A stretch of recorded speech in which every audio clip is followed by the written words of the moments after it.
कि ये जो लक्ष्य है, एक एक करके लक्ष्य को हमने कैसे अचीव किया है और कैसे वो अचीव किया। 2003 2004 ये जो फाइनेंशियल ईयर था, ये था सीखने का समय। दोस्तों लर्निंग, आप सभी को पता है कि लर्निंग के अंदर क्या छुपा हुआ है? अर्निंग। लर्निंग के अंदर अर्निंग छुपा हुआ। क्या छुपा हुआ है? अर्निंग। लर्निंग के अंदर अर्निंग छुपा हुआ। करेक्ट। तो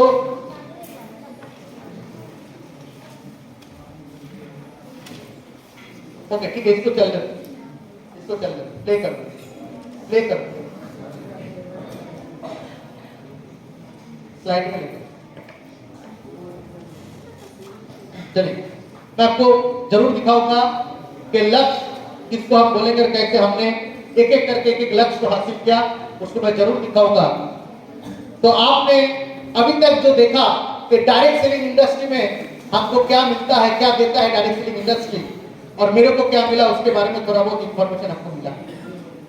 अगर आपको डायरेक्ट सेलिंग इंडस्ट्री में आप आए हो, अगर आपका लक्ष्य तैयार है, तो पहला क्राइटेरिया जो चाहिए, ये सब कुछ पाने का, आपको गाड़ी चाहिए, बाड़ी चाहिए, बांग्लो चाहिए, पॉलिटिक्स चाहिए, सब कुछ आपको नसीब में मिलेगा, एवरीथिंग।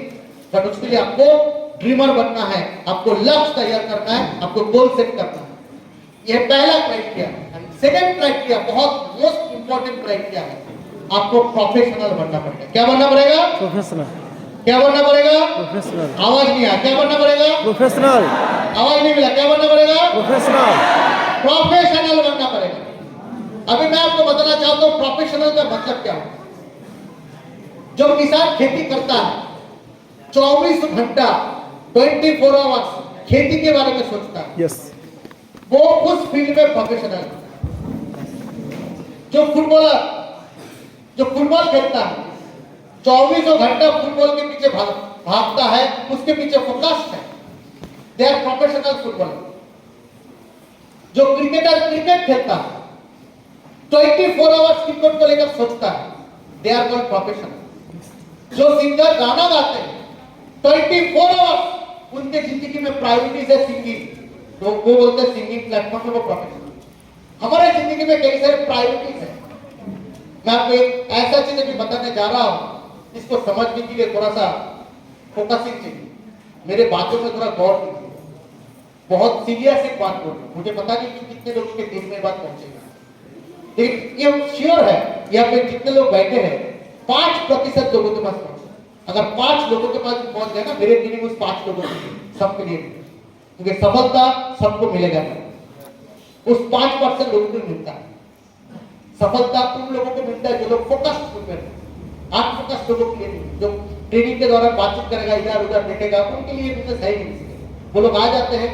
वो जो एक मूवी में मैंने देखा था कि दुनिया में 5% लोग अमीर है और 95% लोग अमीर नहीं। क्यों? क्योंकि 95% लोगों का काम है 5% को कैसे अमीर बनाएगा। वो खुद नहीं बनेगा, दूसरों को कैसे बनेगा। They are the followers and 5% they are followers नहीं, वो लोग एग्जाम्पल क्रिएट करता है। तो हमारा जो ट्रेनिंग प्रोग्राम है 100 लोगों के लिए नहीं, हमारा ट्रेनिंग प्रोग्राम रहता है 5 लोगों के। अगर 5 लोगों के पास ये बात पहुंच जाएगा तो हम खुश हो जाते हैं, हमको लगता है कि हमारा ट्रेनिंग सफल रहा। तो 5 आप हो सकते हैं, आप हो सकते हैं, आप हो सकते हैं, आप हो सकते हैं। अभी जो मैं बताने जा रहा हूँ बहुत सिंसियरली सुनते, मैंने इसको अंदर से एहसास किया और हाल ही में इसका एहसास और भी ज्यादा हुआ। मैंने देखा लाइफ में हम लोगों की कई सारे पहचान, कई सारे पहचान। मैं किसी का बेटा हूं, मैं किसी का बाप हूं, मैं किसी का भाई हूं, मैं किसी का बहन हूं, मैं किसी का पापा हूं, मैं किसी का मां हूं। ये मेरा कई सारे आइडेंटिटी परिचय है। मैं इस स्कूल का स्टूडेंट हूं, मैं उस कॉलेज का स्टूडेंट हूं। ऐसे मेरे जिंदगी में कई सारे आइडेंटिटीज है या नहीं है या नहीं है? ऐसे कई सारे आइडेंटिटीज है। मैं इनका पति हूं, मैं इनकी पत्नी हूं। ये सारे मेरे आइडेंटिटीज है, छोटे छोटे आइडेंटिटी। मैं उस गांव का लड़का हूं, मैं इस तालुका में रहता हूं, मेरा पढ़ाई यहां तक हुआ। ये मेरे जिंदगी की छोटे छोटे आइडेंटिटीज, छोटे छोटे आइडेंटिटी, छोटे छोटे परिचय है। मैंने एक चीज देखा कि हमारे सारे जितना परिचय है, सारे जो आइडेंटिटी है, सबसे स्ट्रॉन्ग आइडेंटिटी है वो है मेरे कर्मों के वजह से जो आइडेंटिटी तैयार होगा। यस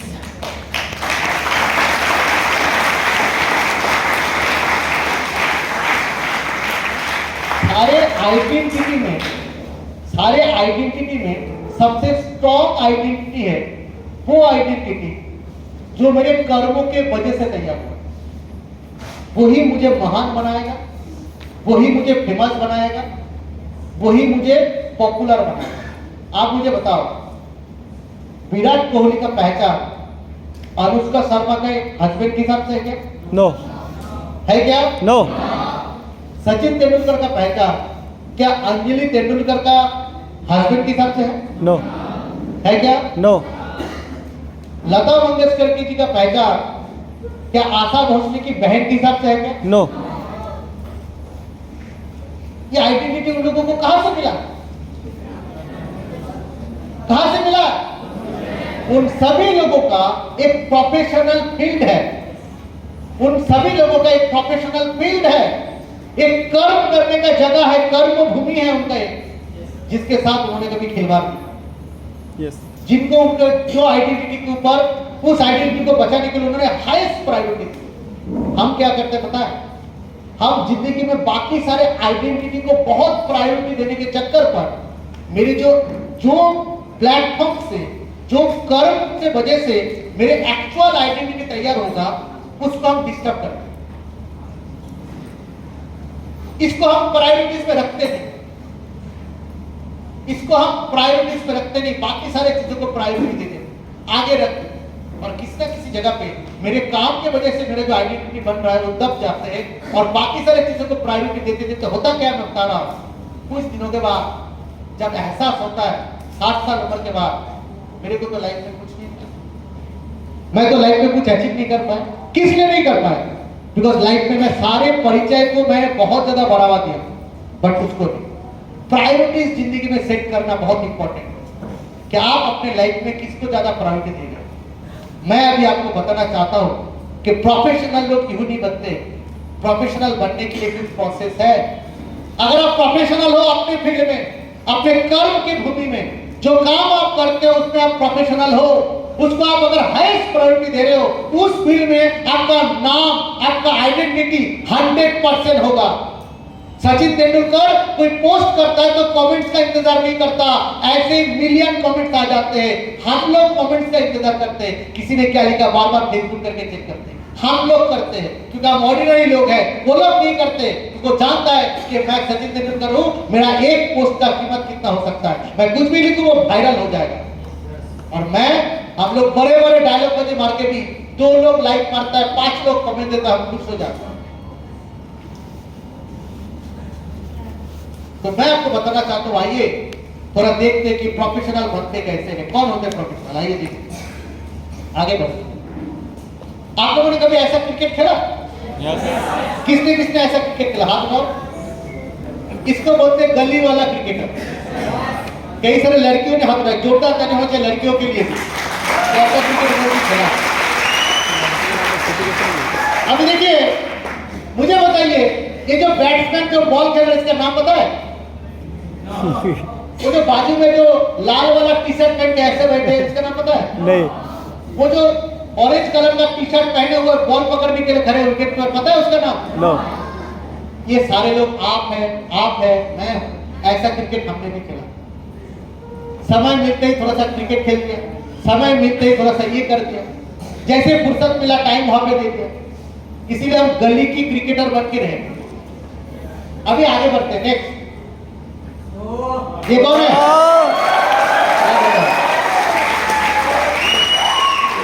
सचिन कोहली। क्या है वो?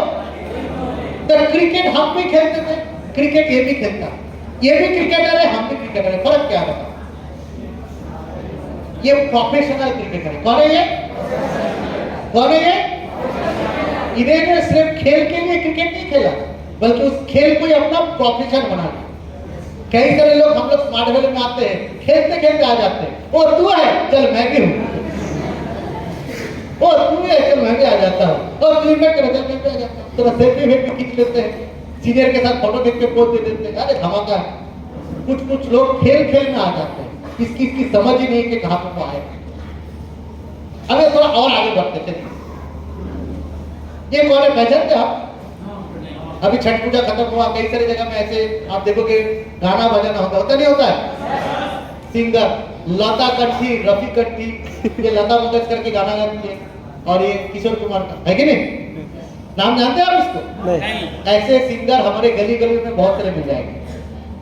मैं जहाँ पे रहता था पुराने, मेरे जो घर पे गाँव था, वहाँ पे भी एक रफी कंठी था। वो हर बार दुर्गा पूजा के बाद हमारे वहाँ पे फंक्शन हुआ करता था ठंड के टाइम, वो गाना गाते, रफी का गाना नफरत की दुनिया बोल के शुरू हो जाते थे। उनका गाने का शुरू में था नफरत की दुनिया छोड़ छाड़ के। अभी मैं वो कितना अच्छा गाना गाता, अभी ठीक दुर्गा पूजा के बाद उसको उम्र हो चुका है। अभी जब हाल ही में मैं उनको मिलने के लिए गया, जाके देखा दारू पी के लुढ़क के बैठा हुआ था। मैंने बोला इसके अंदर इतना प्रतिभा था, इतने क्वालिटीज था, अभी लुढ़क के क्यों बैठे?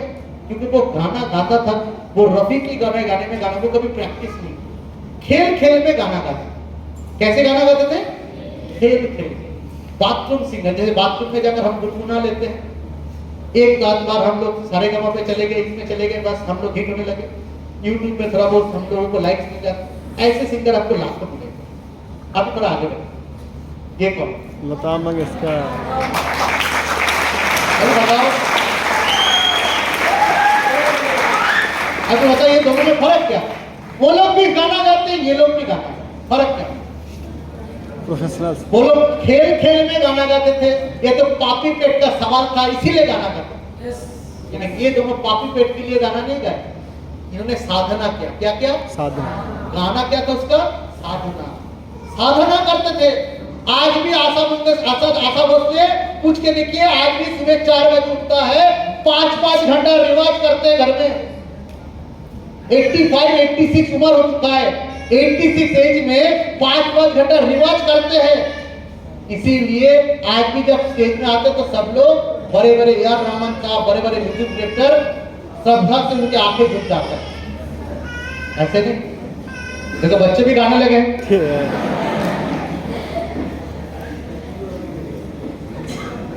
So they are professionals। और भी आगे बढ़ते चलिए, इस खेल को और भी रोमांचकर बनाते। देखिए अभी ठंड के मौसम आ रहा है, ऐसा बैडमिंटन कौन कौन खेलते हैं? थोड़ा हाथ मिलाओ, देखो सब लोग। आप भी खेलोगे अभी ठंड के टाइम? खेलोगे नहीं खेलोगे? देखो इसमें से आप छुपे हो, आप छुपे हो। ये लोग कौन प्लेयर है, कौन सा प्लेयर है जो हर ठंड के मौसम में बैडमिंटन लेकर मैदान में जाता है और गर्मी के टाइम पे गायब? ठंड के टाइम में हाथ में बैडमिंटन और गर्मी के टाइम में गायब। अब थोड़ा आगे बढ़ते, एक इसका फोटो, एक इसका फोटो है, ये पीवी सिंधु का फोटो। ये भी बैडमिंटन खेलते हैं और आप भी बैडमिंटन खेलते हो। दोनों में फर्क क्या है? दोनों में फर्क क्या है? आप खेल खेल में बैडमिंटन खेलते थे, ठंड के मौसम में खेलते थे, जब ठंड गिरता था तब। और इन्होंने इस खेल को एक प्रोफेशन बना लिया। वो ठंड हो चाहे गर्मी, बारिश हो या बरसात, चाहे कुछ भी हो, हर मौसम में खेलता है। खेल को इन्होंने साधना बना लिया। खेल को हम स्टार्ट कब करते हैं? छठ पूजा के 7 दिन के बाद। अभी दिवाली है, दिवाली में 5 दिन गाँव जाना पड़ेगा, दिवाली का 5 दिन काम नहीं करें, उसके बाद क्या मिलेगा? स्टार्ट हो जाएगा। ट्रेनिंग कब लेंगे? फेसबुक की फुर्सत मिलने के बाद। अभी एग्जाम है, उसके बाद करें। सब कुछ निपट जाने के बाद थोड़ा बहुत टाइम बचता है तो वो करते हैं। कुछ लोग उसी काम को साधना बना लेते, उनके जिंदगी में वही दिवाली है, वही दशहरा है, वही सब कुछ है। आज विराट कोहली जब इंडिया पाकिस्तान मैच में रन बनाया था, आपको पता है कि हम लोग दिवाली का उत्सव मना रहे थे और वो वहां पे खेल रहा था, घर छोड़कर, फैमिली छोड़कर। बिकॉज क्रिकेट उसके लिए सिर्फ खेल नहीं, एक साधना है। क्या है? साधना। साधना।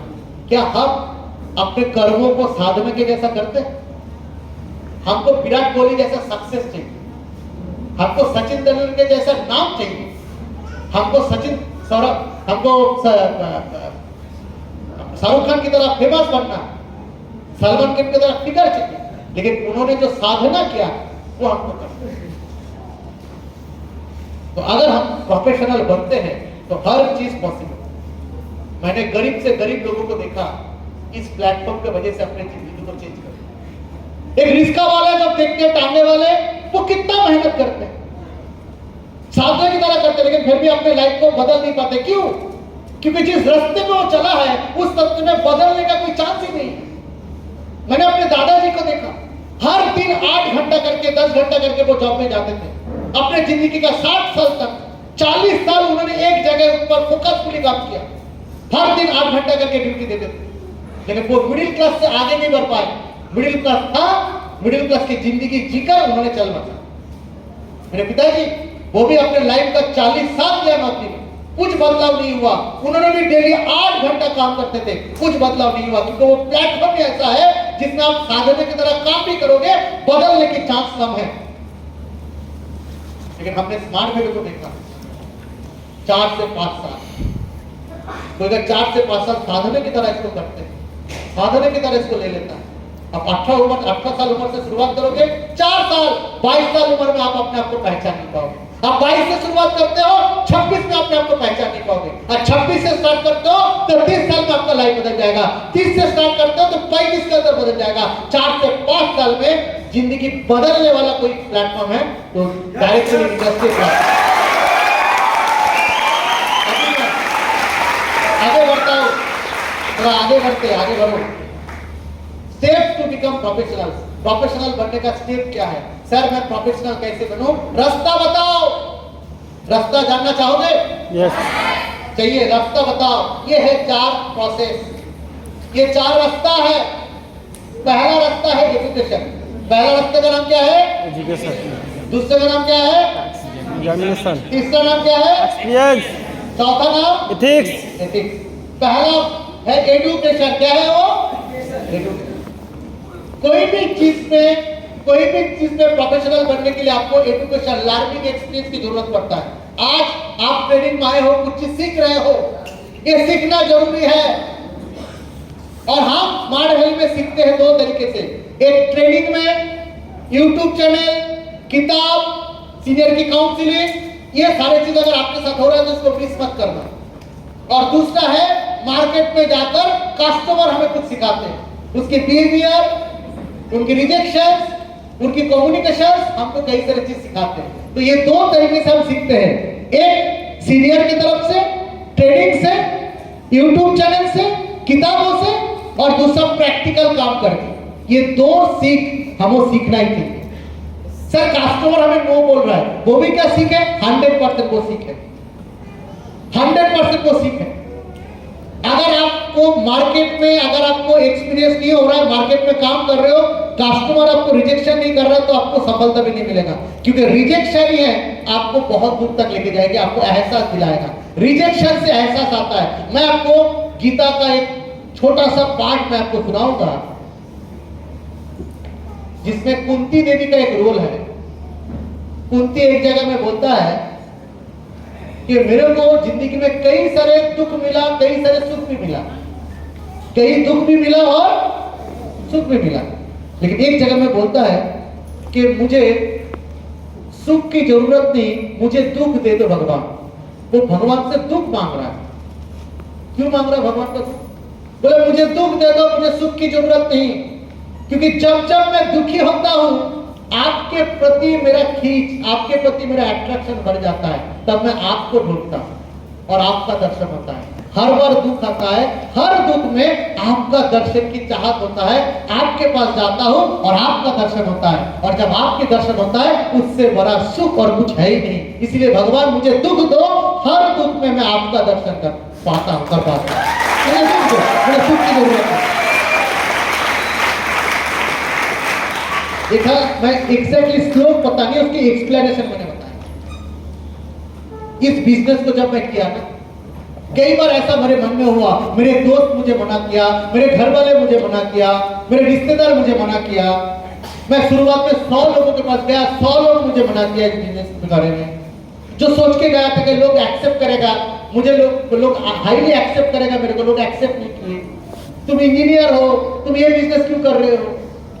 इसमें तुम्हारा प्रेस्टीज नहीं है, तुम्हारा इज्जत नहीं है, वो सम्मान तुम्हें नहीं मिलेगा। ना जाने क्या क्या लोग तानेबाजी देते रहते। लेकिन मैंने हर बार ऐसा इंसिडेंट फेस हुआ और हर बार मेरे अंदर से एक एहसास हुआ। किस चीज का एहसास पता है? हर बार ऐसा इंसिडेंट फेस हुआ और हर बार मुझे एहसास हुआ कि I am doing something different. मैं कुछ अलग कर रहा हूं, मैं कुछ डिफरेंट कर रहा हूं। और हर बार लोगों ने मना किया तो मेरे अंदर से एक जिद आ गया, मुझे जिंदगी में सफलता पानी है। जब तानाबाजी सहा और तब मेरे अंदर में एक इंस्पिरेशन आया कि जिंदगी में इनके सामने कुछ प्रूव करके दिखाऊंगा। हर बार तानाबाजी आया और हर बार अंदर से एहसास हुआ कि मैं कुछ करके दिखाऊंगा। और जब मैं कुछ करके दिखाया, जब तानाबाजी हुआ तब तक करके दिखाया, तब मैं आगे बढ़ा। इसीलिए मैं बोलता हूं कि तानाबाजी, लोगों की इग्नोरेंस इसको सही है, बिकॉज वो हर एक चीज आपको इंस्पायर करता है, आपको मजबूत बनाता है बहुत कुछ करने का। इसलिए कहा जाता है build your home through the stone which is throne by day. उस पत्थर से अपना घर बनाओ जो पत्थर आपके ऊपर फेंका गया था। उस पत्थर से घर बनाओ जो पत्थर आपके ऊपर फेंका गया।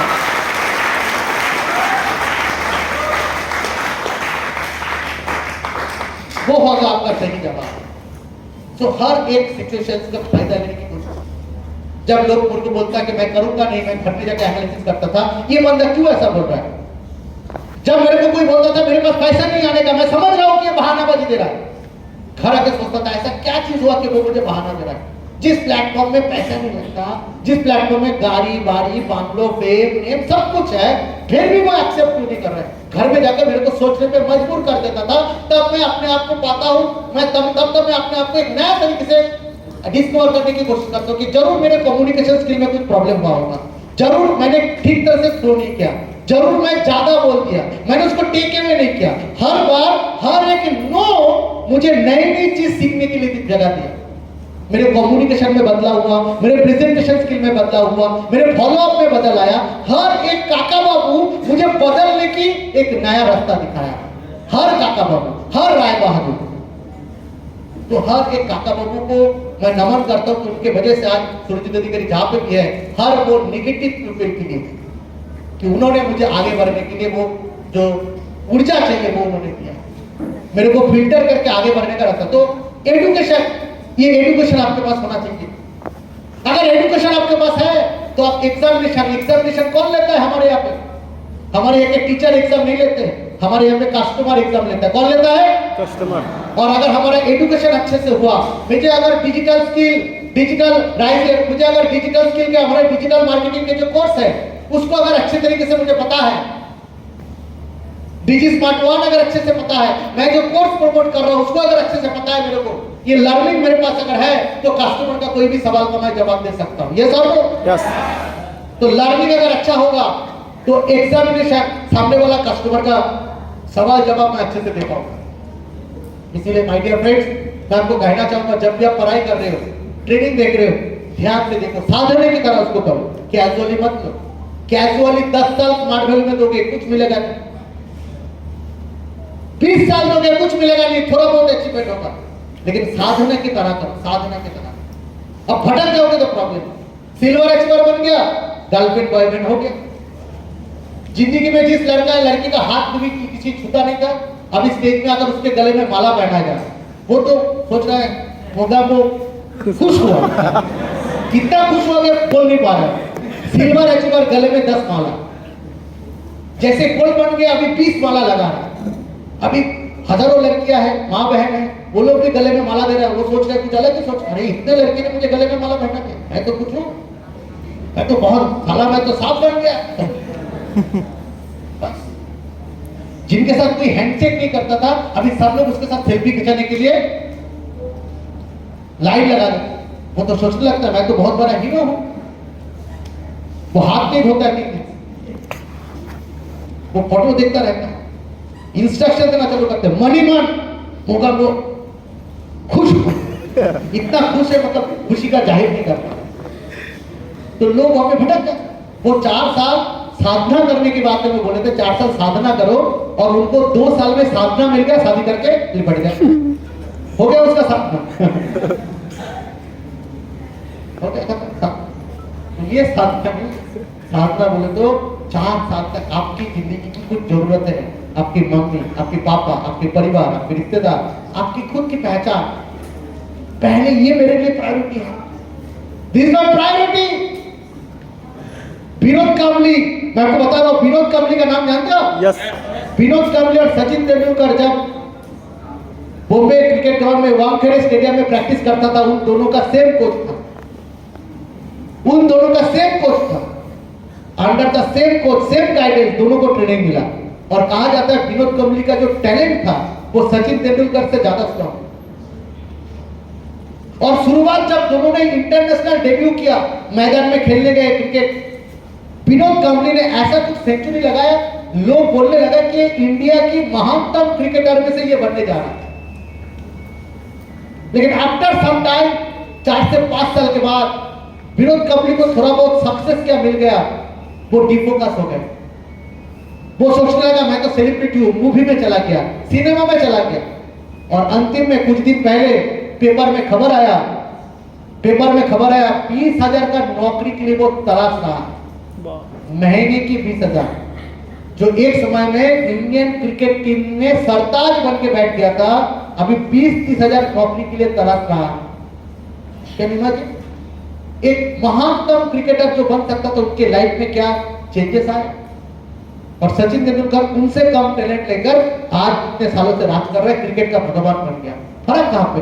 एक ने क्रिकेट को खेला पर साधना की तरह, और दूसरे ने क्रिकेट को साधने की तरह, इसकी तरफ उसके साथ कॉम्प्रोमाइज नहीं किया।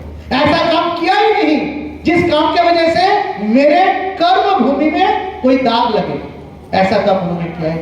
हम लोग किसी आसानी से कर लेते, किसी की इमोशन को लेकर खेल लेते, किसी ने पैसा दिया खेल लेते, किसी ने प्रोडक्ट दिया सर्विस की तरह से ना देना खेल लेते, टीम के एसोसिएट है बस। तो ये आपको समझना पड़ेगा कि लाइफ में प्रोफेशनल लोग कुछ अलग होते हैं और साधारण लोग कुछ अलग होते हैं। और साधारण लोग प्रोफेशनल बन सकता है, सिर्फ उसकी साधारण ख्यालों को त्याग करना पड़ेगा। उसको एजुकेशन से गुजरना है, एग्जामिनेशन से गुजरना है, उसके बाद होगा एक्सपीरियंस। अगर आपने अच्छे से एग्जाम दिया तो आपका तजुर्बा क्या रहेगा? अच्छा होगा या बुरा होगा? एग्जाम पास हो जाते हो तो आपका तजुर्बा, फीलिंग्स अच्छा होगा।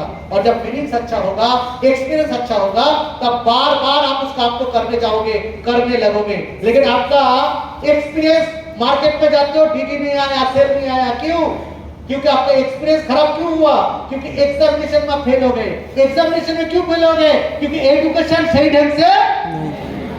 अब यही होता है, मैं ट्रेनिंग दे रहा हूँ, कई सारे लोग इधर उधर देख रहे हैं क्योंकि एजुकेशन ठीक तरह से नहीं है। यही बंदा कल जाकर इन्वाइट करेगा, दादा मैंने 4 इन्वाइट किया था, आया नहीं। ट्रेनिंग में क्या कर रहे हैं? प्रेजेंटेशन में क्या कर रहे हैं? मेरे पास 4 डायरी, शुरुआती ट्रेनिंग प्रोग्राम में वो 4 डायरी में क्या करता पता है? उस 4 डायरी में सिर्फ लीडरों का प्रेजेंटेशन में लिख के रखा। एक लीडर का कम से कम 50 बार मैंने उसको लिखा, रट्टा मार के लिखा। आजकल में ये मिलता है। हमारे सीनियर बोलते थे जहां पे ट्रेनिंग मिलेगा, एसटीपी मिलेगा, लिखते रहो। मैं कम से कम 4 डायरी खत्म किया सिर्फ एसटीपी लिखते लिखते। और 8 महीने के बाद पहला प्रेजेंटेशन किया और वो था 5 मिनट का प्लान शो। कितना मिनट का? 8 महीने के बाद पहले प्लान शो 5 मिनट का। सोच के देखो, 8 महीने की प्रैक्टिस के बाद। इतना खराब स्टूडेंट मैं, इतना प्रैक्टिस करने के बाद 5 मिनट से ज्यादा बोल नहीं पाया। लेकिन दूसरा साल, 2.5 साल के बाद, 3 साल के बाद जो परिवर्तन मेरे अंदर हुआ कि अगर 100 लोगों का प्लान शो होता था तो स्पॉट 15-20 डिग्री वहां पे देखे जाते। तो आप किसी काम में कमजोर बन सकते हो, कोई प्रॉब्लम नहीं उसमें। पहले दिन ही आपको सुपरमैन बनना पड़ेगा, कोई दिक्कत, कोई इससे जरूरत नहीं। लेकिन क्या आप मेहनती हो? जिस काम को कर रहे हो साधने के साथ कर रहे हो, मन लगा के कर रहे हो, लगन लगा के कर रहे हो, अगर वो है तो चाहे आप कितने भी कमजोर क्यों ना हो, सफलता आपको 100% मिलेगा। And this is for sure. ये तो लास्ट में एथिक्स कहां पे है? एथिक्स आपको एसोसिएट से लीडर बनाएगा। एथिक्स क्या है? एक एसोसिएट से लीडर बनाएगा। आपके टीम में कोई लड़का आया, लड़की आया है, बोले सर मेरा ये प्रॉब्लम है। ओ अच्छा, तेरा ये प्रॉब्लम है, बस भूल गए। 3 हफ्ते से कोई सलूशन नहीं, 4 हफ्ते में कोई सलूशन नहीं, तो वो डिसिप्लिन नहीं, वो सर्विस प्रॉपर्ली दे नहीं रहे। तो नॉर्मल एसोसिएट बन के रहेगा। अगर एथिक्स है तो वो एसोसिएट से वो लीडर बनेगा, प्रोफेशनल बनेगा। सो दोस्तों, दीज आर द पॉइंट्स जो हमको एक साधारण इंसान से प्रोफेशनल बनाते हैं। सो मैं चाहूंगा नेक्स्ट स्लाइड में जाए और कुछ लक्ष्य के बारे में